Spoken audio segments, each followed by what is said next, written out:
আমাদের সহকর্মীদের সাথে যুক্ত হচ্ছি এবং পার্থ সঞ্জয় যেমনটি আছেন কেন্দ্রীয় শহীদ মিনারের এক প্রান্তে, তেমনি কেন্দ্রীয় শহীদ মিনারের আরেক প্রান্তে কিন্তু রয়েছেন আমাদের আরেক সহকর্মী সুমনা সুমি, যিনি কিছুক্ষণ আগে শহীদ মিনার প্রাঙ্গণে যে সাংস্কৃতিক আয়োজন সে সম্পর্কে জানাচ্ছিলেন, সংস্কৃতি কর্মীদের আগমনের কথা জানাচ্ছিলেন। আমরা আবারও যুক্ত হতে চাই তার সাথে।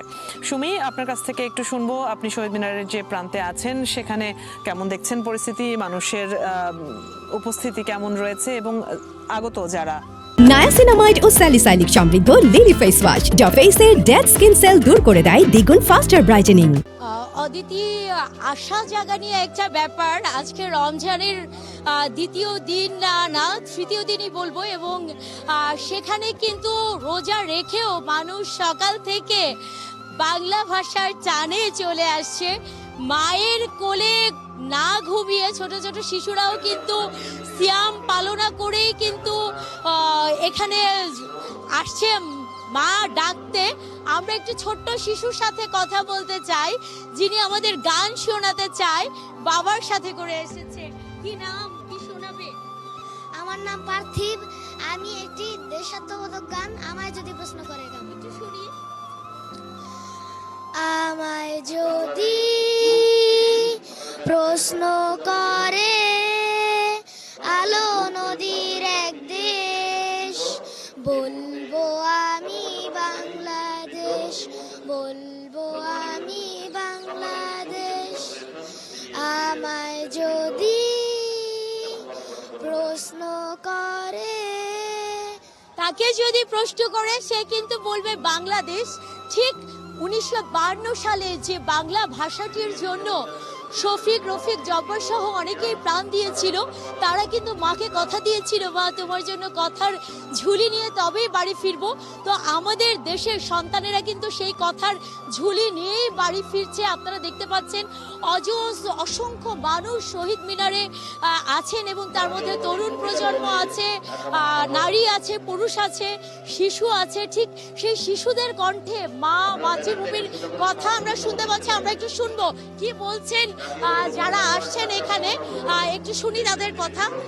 এখানে একটি জটা দেখতে পাচ্ছি, আমরা একজন প্রবীণ মানুষকেও দেখতে পাচ্ছি, আমাদের সিনিয়র নাগরিক যিনি আছেন। শিশুর পরে আমরা একটু আমাদের প্রবীণদের কাছে যেতে চাই।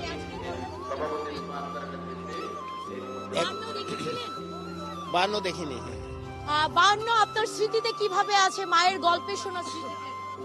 না, 52 তো আমাদের ইতিহাসে যতটা আছে তার থেকে আমরা ছোটবেলা থেকে, জন্ম থেকে প্রায় মানে চেতনা হওয়ার পর থেকে তো এটা স্মরণ করে আসছি। তো এটা তো একটা বিশাল আমাদের মানে অর্জন, যে মানে পাকিস্তানি শাসন ব্যবস্থা আমাদের শুধুমাত্র মানে একটা নয়া কায়দায় উপনিবেশিক শোষণ চালু করে নাই, আমাদের সংস্কৃতিকে ধ্বংস করবার জন্য, আমাদের বাংলা ভাষার অধিকারকে ধ্বংস করার জন্য এই ভাষার উপর আক্রমণটা নিয়েছিল। তবে মা বাংলা ভাষা কিন্তু ধ্বংস হয় না, ধ্বংস হওয়ার নয়। আমরা একটু কথা বলবো যারা এখানে আছেন, আজকের দিনটিকে কিভাবে দেখছেন এবং 21শে ফেব্রুয়ারিকে কিভাবে পালন করছেন?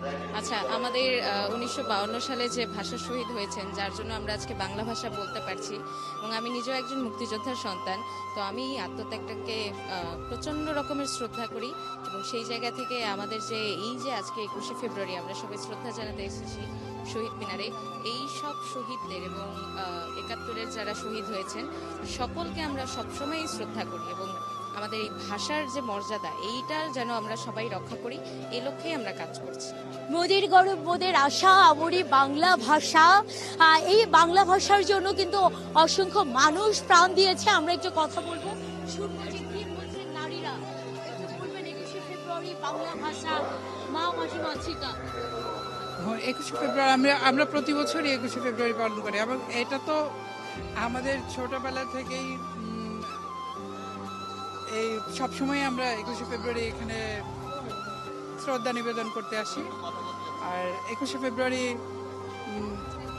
যারা শহীদ হয়েছেন তাদের অসংখ্য ধন্যবাদ, মানে শ্রদ্ধা এবং ভালোবাসা জানাই। শ্রদ্ধায় স্মরণ করি যারা পকেটে চিঠি নিয়ে প্রেমিকার অপেক্ষা করছিল, মায়ের কাছে কুমড়োর বড়ি খেতে যাওয়ার কথা ছিল কিন্তু যাওয়াও হয়নি। অজস্র